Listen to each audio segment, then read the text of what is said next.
It's my pleasure to welcome you to the first of our new Entrepreneurs Perspective Speaker Series.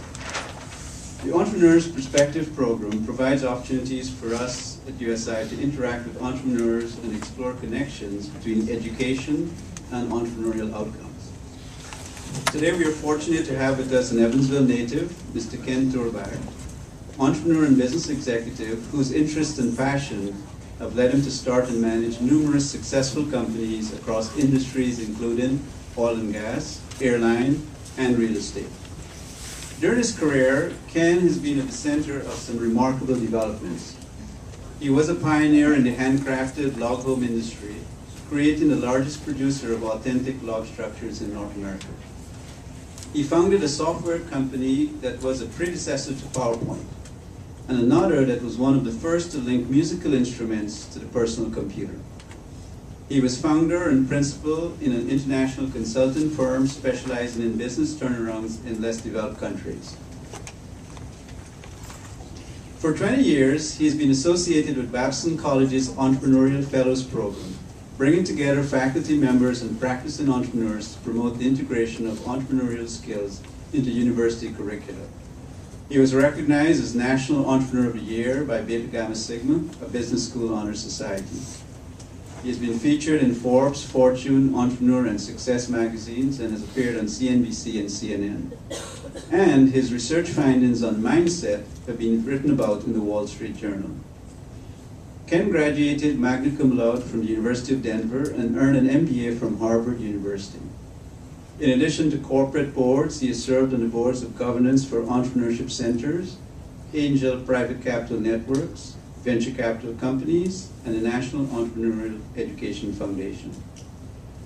Since entrepreneurial thinking is a focus area for the Romain College of Business and University, we are eager to hear from someone whose journey in life has been so closely connected to entrepreneurial thinking. Please join me in welcoming Mr. Ken Thuerbach. To start, I'd like to acknowledge and recognize the presence of our president, Dr. Linda Bennett.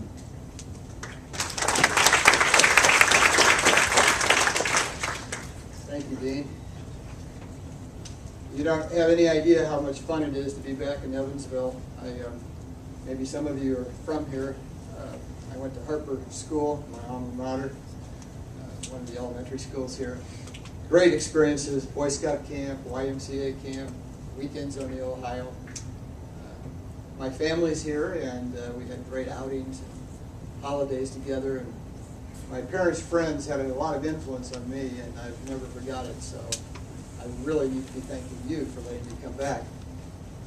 I wasn't so sure you would. Dr. Mark Browning and Dean Mohammed Khayyam asked if I would speak a little bit about some research I've been involved with. So I thought I'd tell you how it started for me. There's a foundation in New York City called the Price Foundation. What they wanted to do is they wanted to say, can what people do that start businesses be taught at the university or the college level? So what they did is they asked 15 people who were starting new businesses. The word entrepreneur wasn't quite around in common use then. Probably still shouldn't be now because it's too hard to say. But they said people that start new businesses, can that be taught? So they asked 15 entrepreneurs, and they asked 15 college professors from around the country to come to Babson College and sit in a room and discuss that very issue.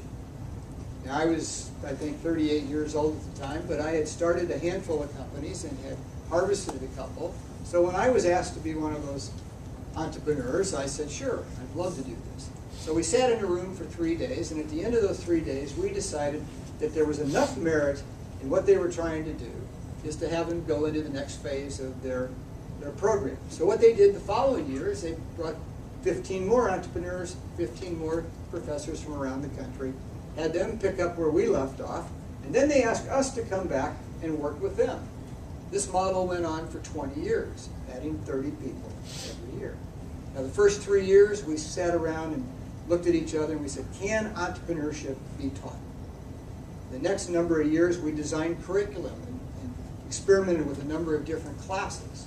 In the last couple of years was mainly reporting on our results and some academic research papers to kind of sum up what we've been doing.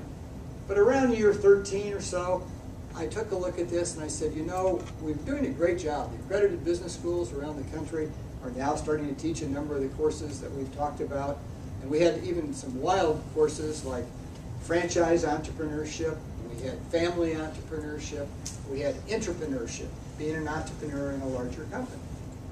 But I said to myself, more importantly, what's going on here is we're still not teaching young men and women and business people how to think, how to get what kind of results you're going after, how to manifest what it is that you want to create.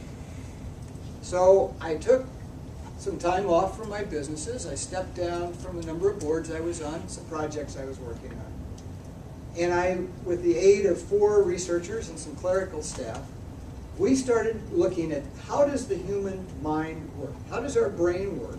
And if we could find that out, then we said, how can we capitalize on our findings to allow some young man or woman be able to create whatever result they want to create?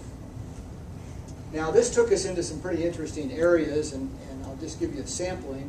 But for example, I'll use a computer as a metaphor. We found out that our mind, the software for our mind, is our belief systems. And they drive what we can do and what we can't do. For example, to keep it light, I lived on St. James and I lived on Harper Avenue when I was here. We were right next to the then Roberts Stadium. And every year, a circus would come to Roberts Stadium. And for those in my neighborhood that enjoyed the circus, I mean, we as kids, we'd be dreaming of getting that cotton candy, and sure enough, a few days later, we'd have it in our hand.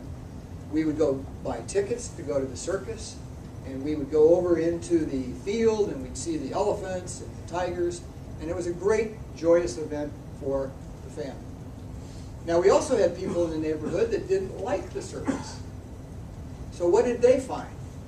What was the result of the circus for them?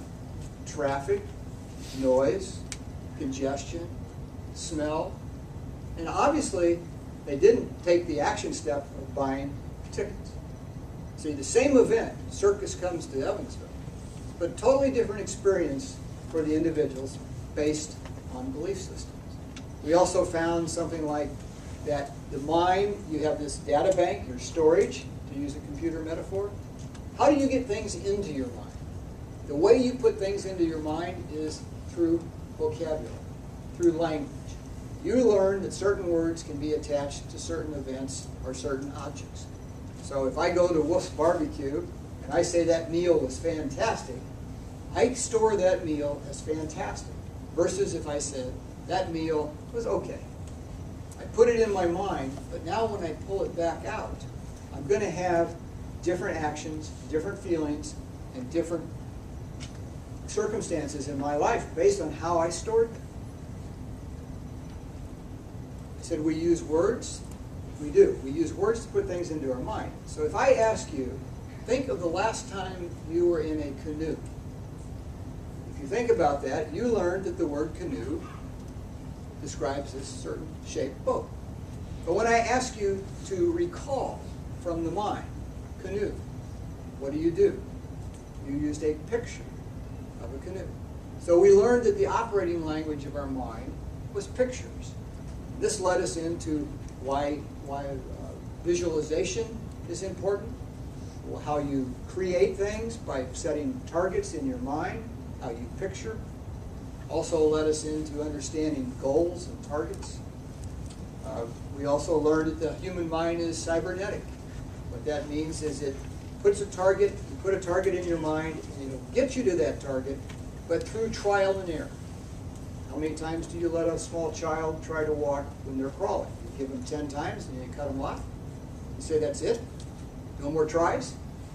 No, none of you crawled in here today, I don't think. What we do is let them try until they succeed.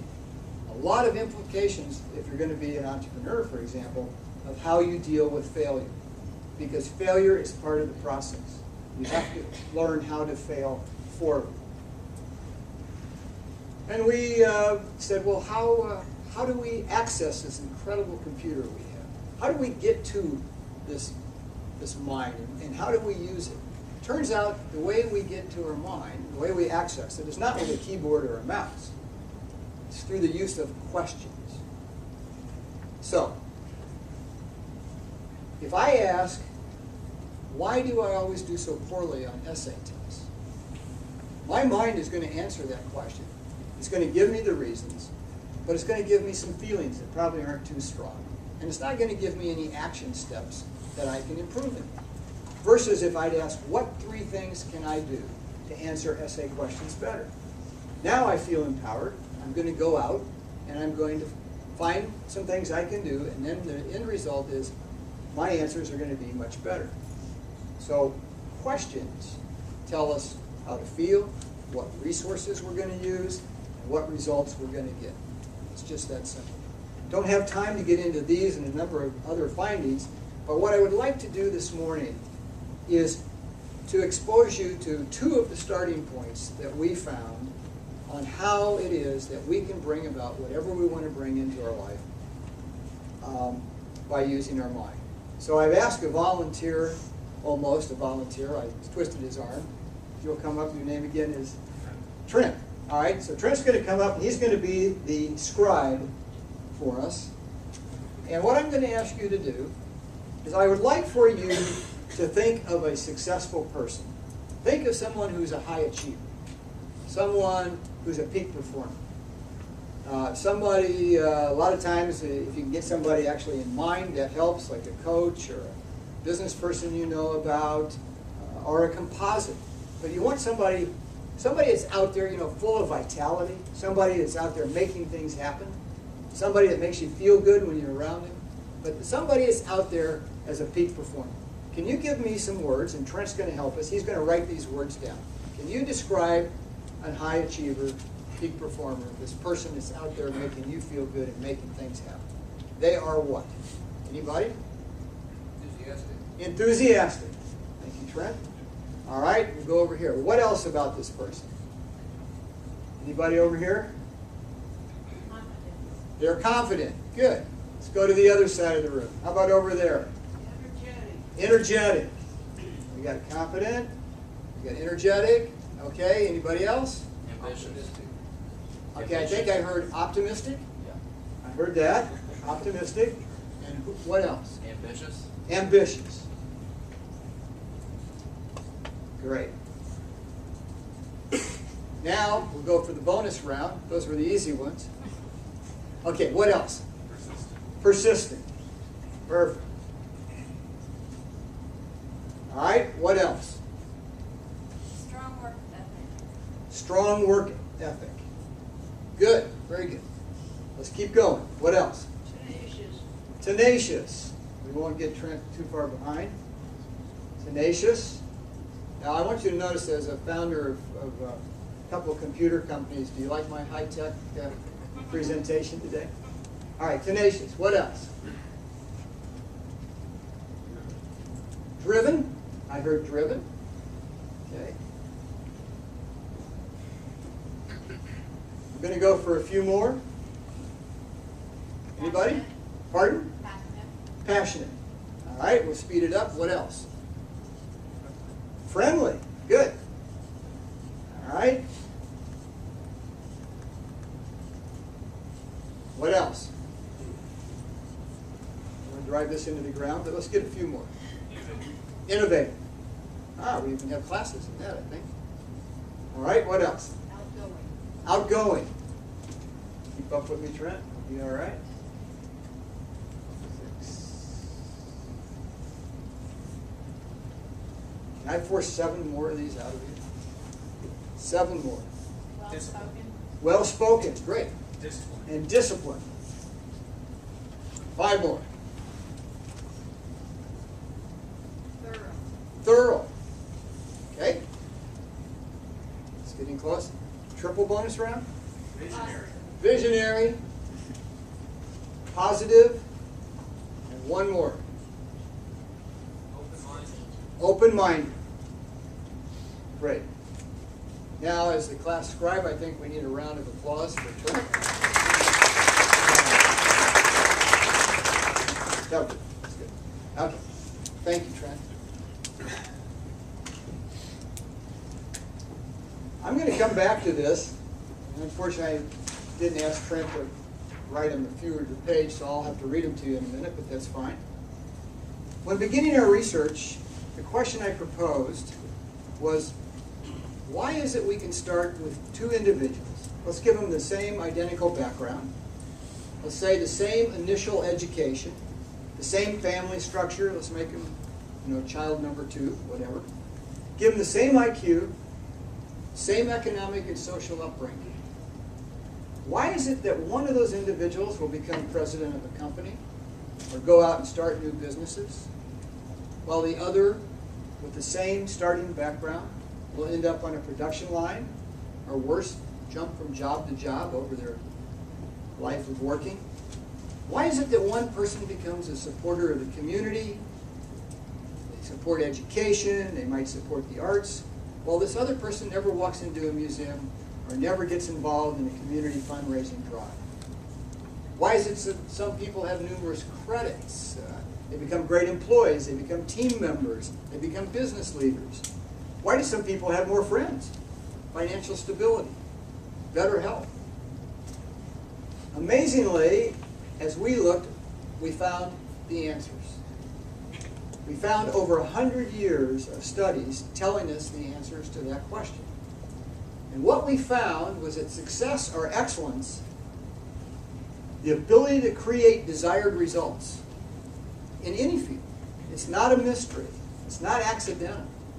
We also found it's very basic, and it can be learned, and the best thing is it can be learned by anyone. Now, there's a number of attributes to success, and we have just a little time, but for me, I've listed them in my life as peace of mind, high levels of health and energy, loving relationships, worthy goals and ideals, self-actualization, obtaining my desires. However, when researchers go out, the easy one for them to measure is what? Dollars. So we have lots and lots of studies out there on net worth. A survey that was just done by the Nightingale Conant Corporation found that 95 out of 100 people working in America at age 65 will be broke. 95% will have led lives of some possible desperation, some unhappiness, and perhaps low contribution. In other words, they'll simply go through what we call the motions of living, right?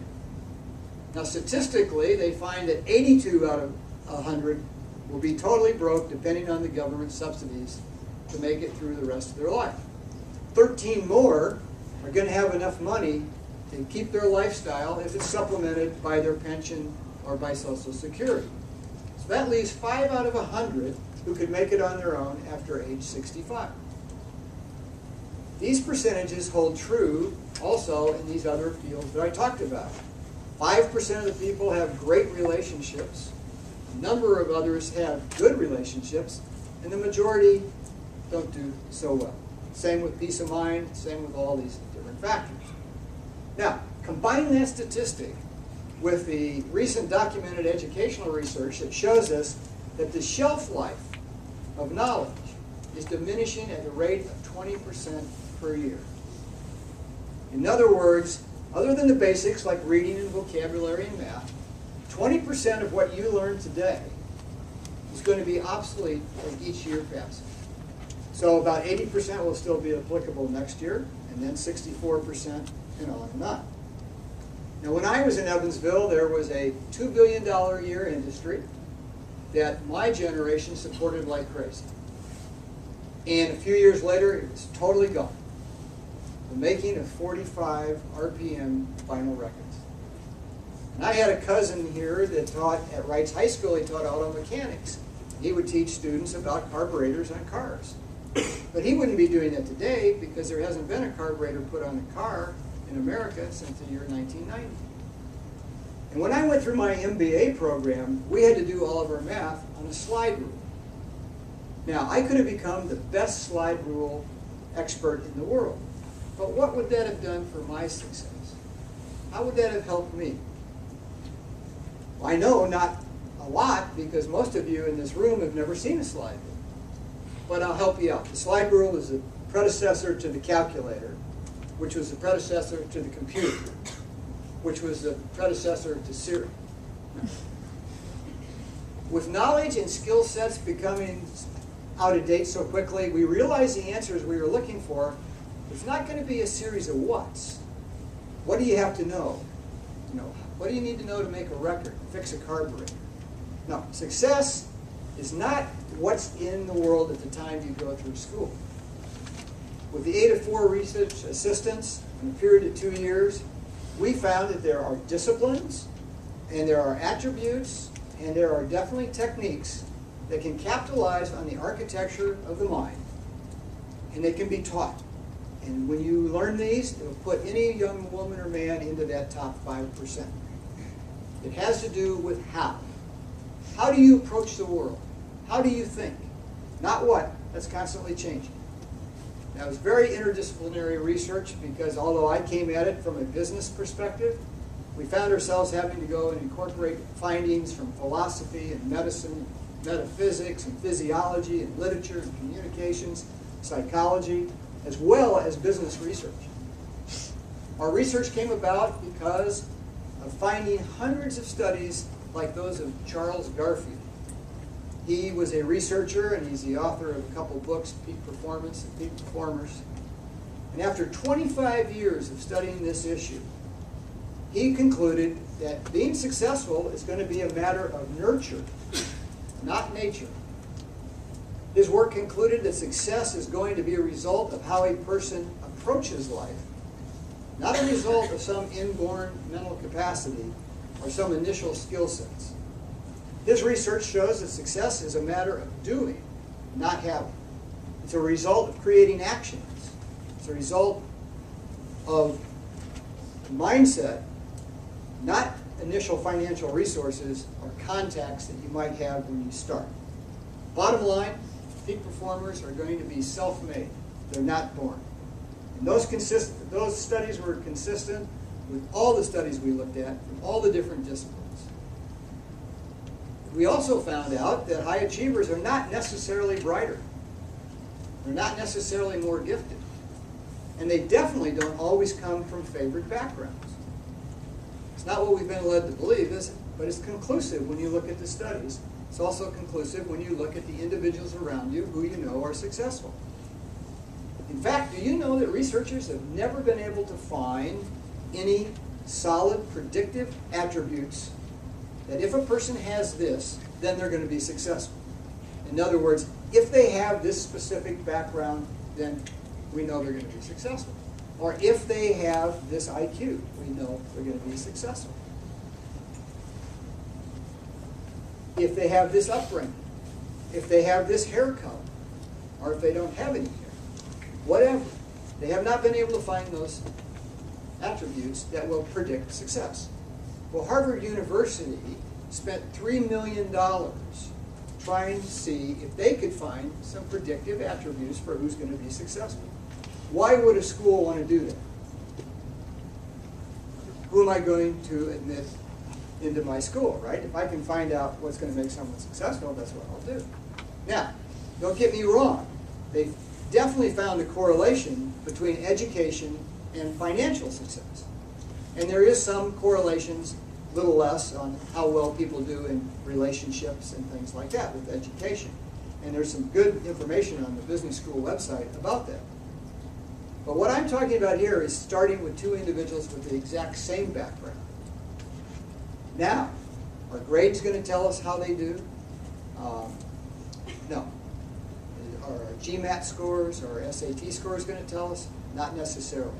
What Harvard came up with, and after all that study, is they said 85% of everything that one accumulates or obtains, 85% of your net worth, your prestige, your status, your happiness, your relationships, your business success, your ability to adapt to change, is going to be a result of attitude, not aptitude, of mindset, not your beginning skill set. The Cox Report on American Business, the most comprehensive report ever done on American business. Part of that report, they went out and they went to over 3,000 Fortune 500 executives. And they gave them a number of questions, but one of the things they did is they handed them a sheet of paper that had 25 reasons on it that they could mark and prioritize is, why am I where I'm at? How did I get to be where I am? Which of these things made me get here? Do you know that 94% of the executives in corporate America marked attitude as the #1 reason for their success? Over 24 other reasons. See, today's average student or employee says, hey, if that's all they pay, I'm not going to go in early. I'm not going to stay late. Now, same beginning skill sets of two people.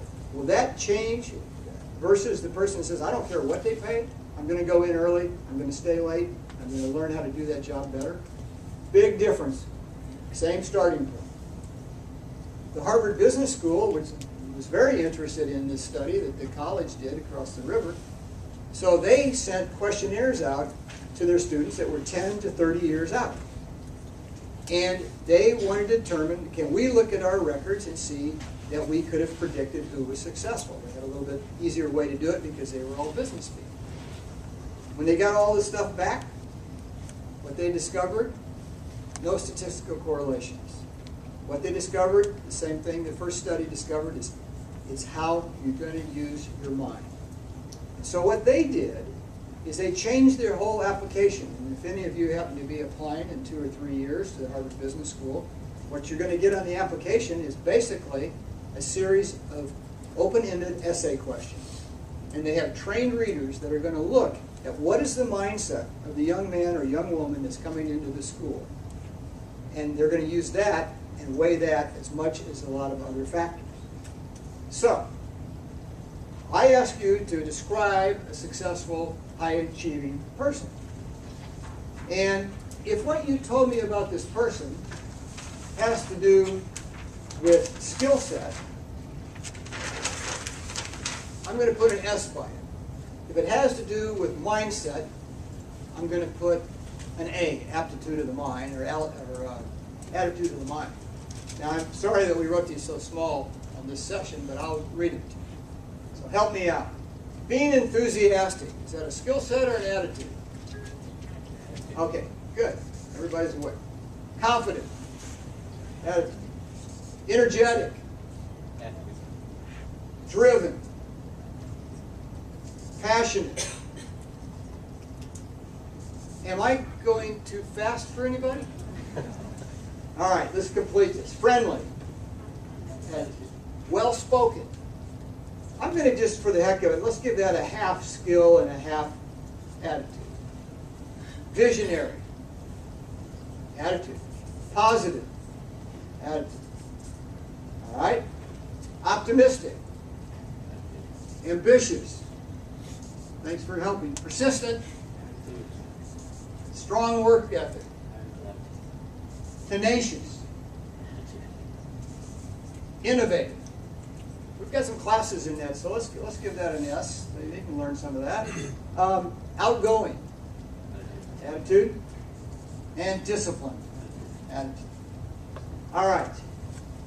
As I go through this, we've got, I think we ended up at about 19 numbers there. So we had 19, and we had 1.5 skill, and we had the other 17.5 were attitude. We end up multiplying that out. Somebody with a calculator can do it very quickly, but I think we're going to find it comes very close to 85% of what you told me about a successful, high-achieving person. 85% of those attributes had to do with mindset. Now, I don't know if you realize this, but the business school students here at the University of Southern Indiana could have saved Harvard $3 million. Way to go.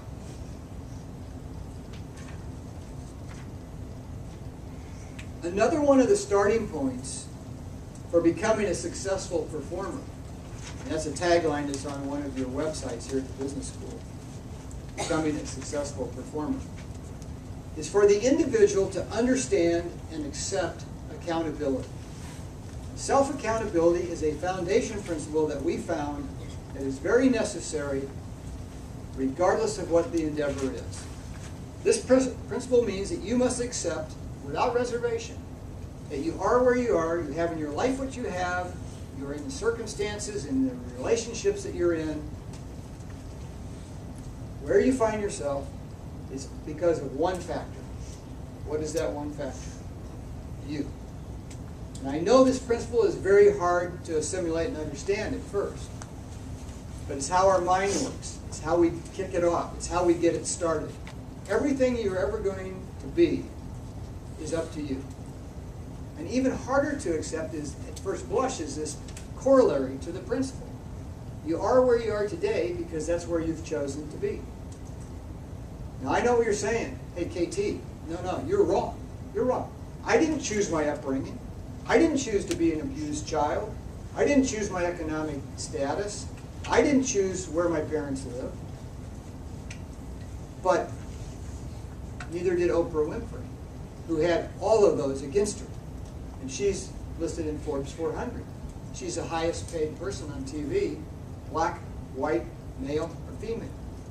The answer is this.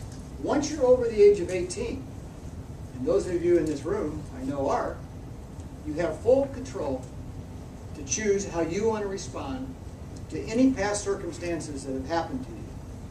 And after 18, you choose what events to allow into your life.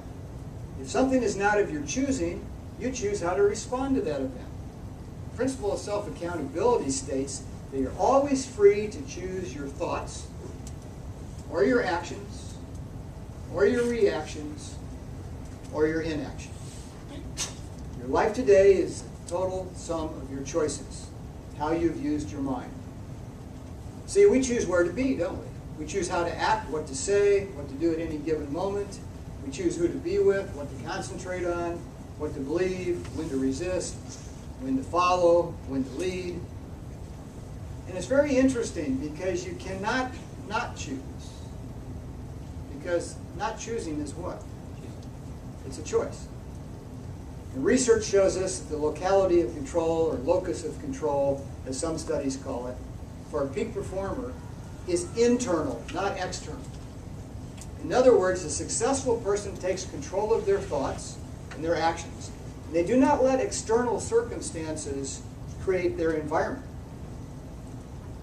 What matters is that at some moment in our life, from that instant forward, we become accountable for how we're going to view everything from our past and take responsibility for everything in the present and the future.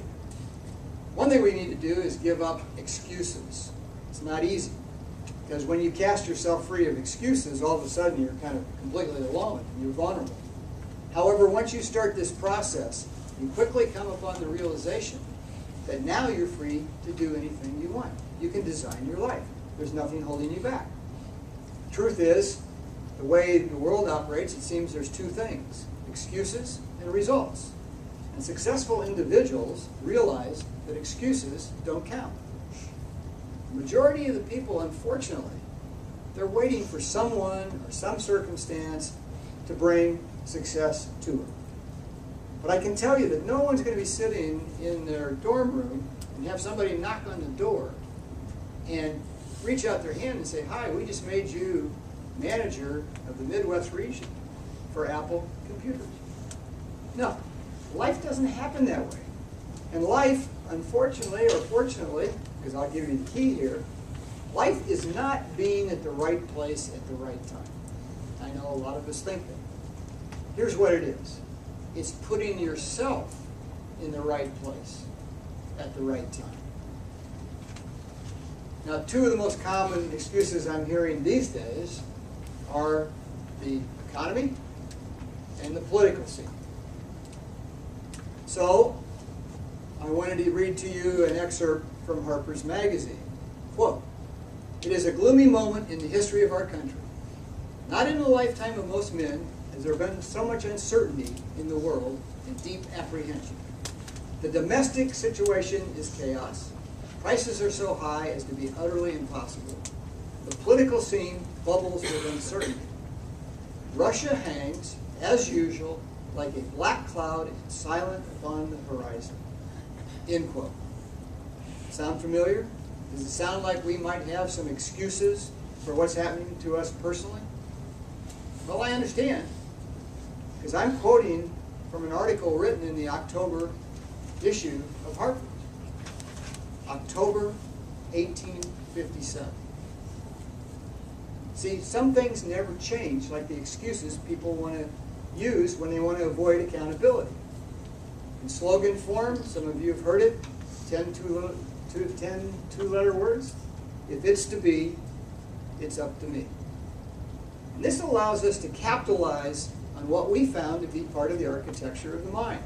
I'm not just saying this because it feels good. Let me just give you a quick sampling of some of the research. Studies show that people who feel good about themselves and their ability to make things happen, it turns out they're supportive of others. It turns out that those are the people that are good leaders.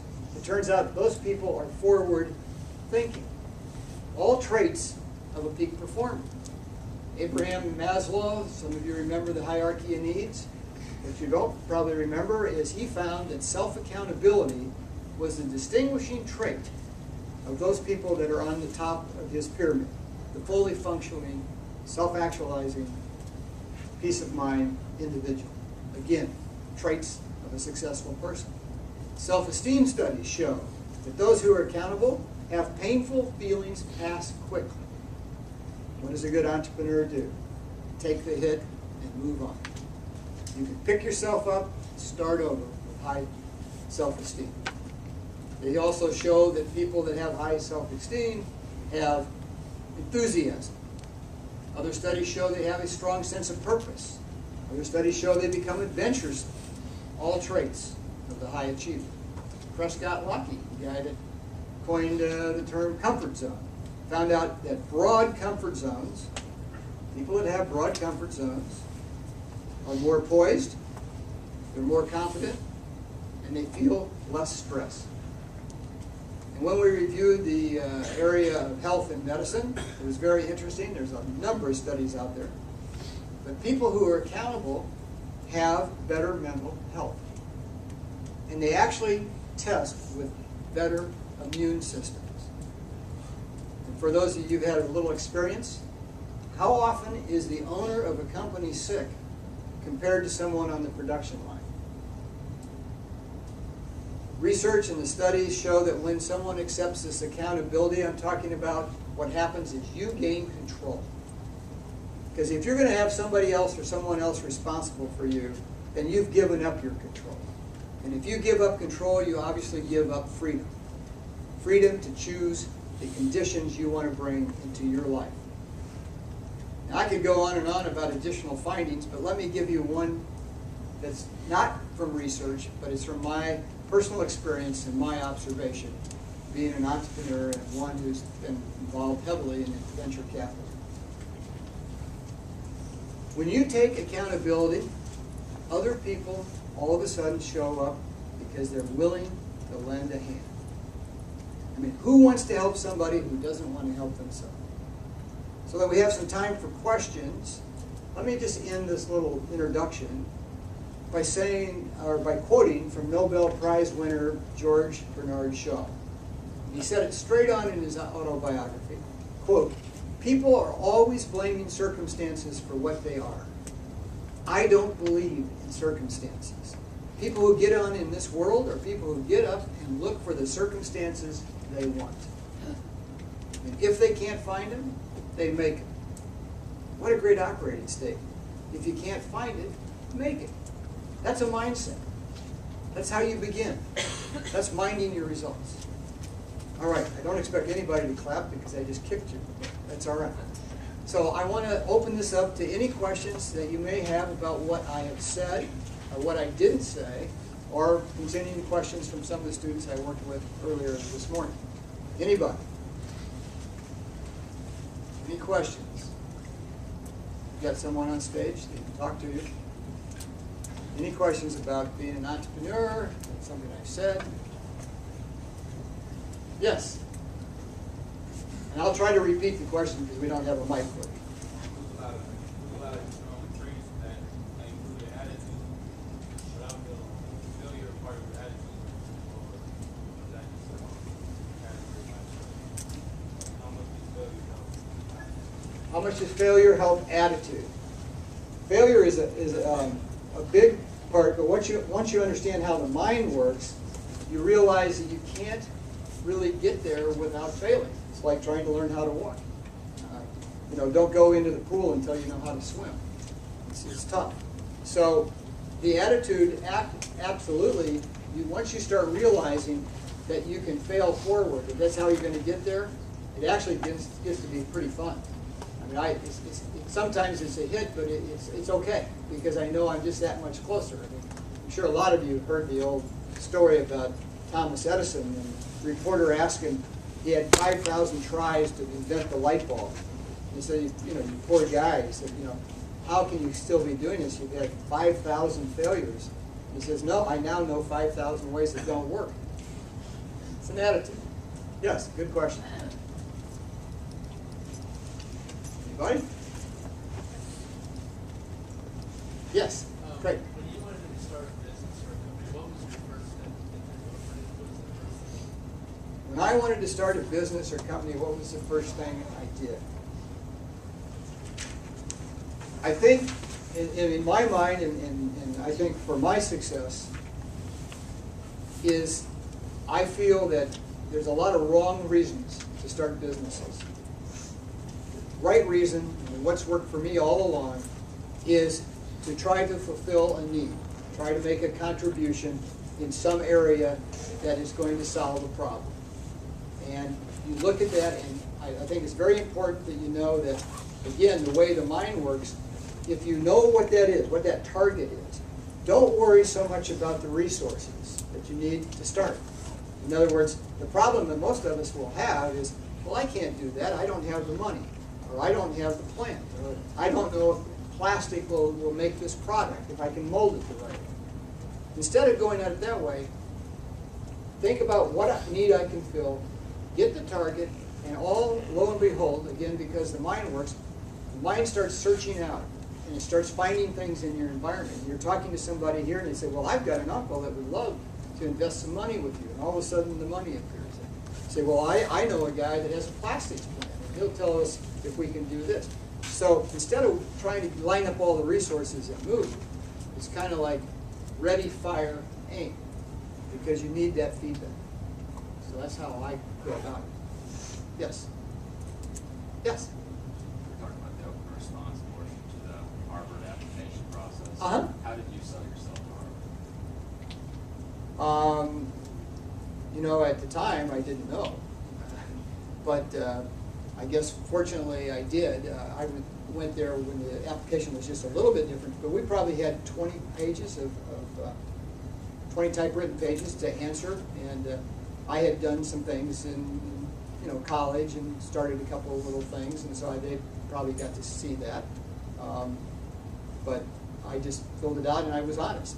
The other thing that I did, I guess maybe that's because I'm an entrepreneur, but I immediately, before I applied, I found out who was the head of the local alumni association, and I asked to have lunch with him. And I sat down and had lunch with him, and I knew that if I made a good impression on them, and an alumni from out west somewhere would say, hey, we've got a guy that looks like a good potential, and they put that in, Harvard's going to say, well, we don't want to go against our alumni. So maybe I worked it a little bit. Okay. But did I answer your question? Yeah. Okay. Anybody else? Yeah. Over here. Okay. You went to Babson. How important was the mindset at Babson in creating your mindset to become an entrepreneur? Great question. I went to Babson and how important was the mindset, because Babson is a well-known entrepreneurial school. What did that do for me? Just a little information there. I didn't go to Babson. I went to the University of Denver and then Harvard. But I got involved with Babson because that's where the Price Foundation was running this program. But I can tell you that having that petri dish of people around you certainly helps. And that's what I love about the entrepreneurship courses that I see being taught here. They are absolutely, they're We definitely have academic rigor around them because you've got to get the knowledge base. I don't want to ever downgrade that. But we have this also this atmosphere of teamwork and thinking, and so it starts feeding on itself. So I think it's important. You know, Harvard Professor David McClellan spent 30 years studying how people become successful, and at the end of his career, he stated that he decided that it's who you hang around with is going to influence what you do. So my advice would be to be very careful about who you hang around with. Or do they have the same goals and objectives that you have? It makes a big difference. And I'm sure you see that with brothers and sisters. Yes? It's okay, we're getting it. Yeah. Yes? Talk about some of the law code, how you got involved in that. Yeah, I can. My first business, how did I get involved in the log home industry? My first business was a consulting firm, and when I was in school, I found some classmates that had some backgrounds like I did in different fields, but we'd all been involved after undergraduate with either accounting firms or management consulting firms, etc. And one of the fellows had also a degree in public administration. And so when the recruiters came to campus, I never went to any of the interviews, never took a job interview. I just said, instead, I want to start my own company. And I had 3 classmates join me, and our objective really was to see the world and pay back our school loans. And in a short period of time, I was in 83 countries. We were very successful. We had tons of contracts through USAID, the State Department, the World Bank, the Asian Development Bank, a lot of these. But at some point, I then came back to the United States. And I reflected on that one time, and I said, you know, if instead of to see the world and pay back school loans, what if my objective would have been to build the finest consulting firm specializing in the less developed countries, with offices in Tokyo, Paris, and Nairobi? Then I would probably still be doing that today, because once I had that objective, my actions would have been much different. But I realized that I cut myself short. So I was sitting on an airplane, and I absolutely went through a list of, okay, I've now paid back my school loans, but I don't have the money to build a $5 million plant where you put something in one end and it comes out the other. So I need to do something that's labor intensive.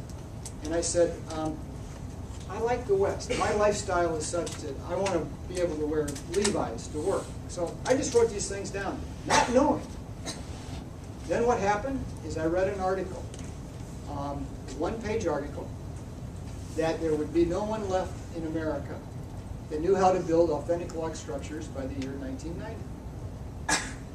I looked at my criteria list, and I said, my gosh, this is not capital intensive, this is labor intensive. I can get around that. I can wear Levi's and all these other things. I also had some lists like from things that I had learned. I said, I want to run a business with no accounts receivable. And I said, well, I can do this where people give us a deposit and pay as you go. So it just popped out of the air because of the criteria list that I had. And that's how I got involved in the log home business. And it turned out, because I had learned from the first one, remember we fail forward? I had learned, I set my goals too low with that first company, very successful.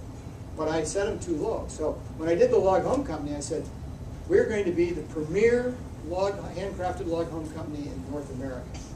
And then what that did for me is every decision I had to make with that company after that was easy. If we were going to put out a brochure, it had to be, what would the premier company do? It had to be the highest quality, the best paper, the best photography.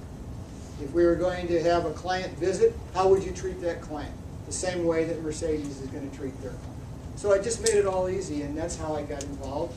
And it turned out that it was very, very successful, and we ran that company for 37 years. I was very involved the first 5-6 years, and then brought in really good people, and they ran it the whole time. And when we closed it in 2009, we had about 65% of the employees had been there 25 years or more. So it was good. Anything else? Okay. I know somebody's got a question. If not, that's fine. Everybody okay? All right. Oh, yes, I'm sorry.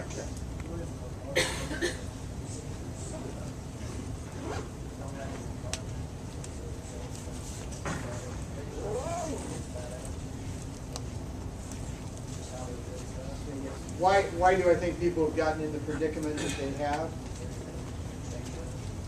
Yeah, I think right now, starting with you guys, I think we can change people getting into those, because you get caught up in these mindsets that that it's the outside circumstances that are going to help me. And now if you start helping yourself, I don't blame those people, and I'm certainly one that tries to help those people. But I think if you grab onto this, you'll avoid it for yourself, and that's the first thing you can do, is not be a burden to yourself. Yeah. Okay? Anything else, or I'll let you get to your next class. All right, thank you very much, guys.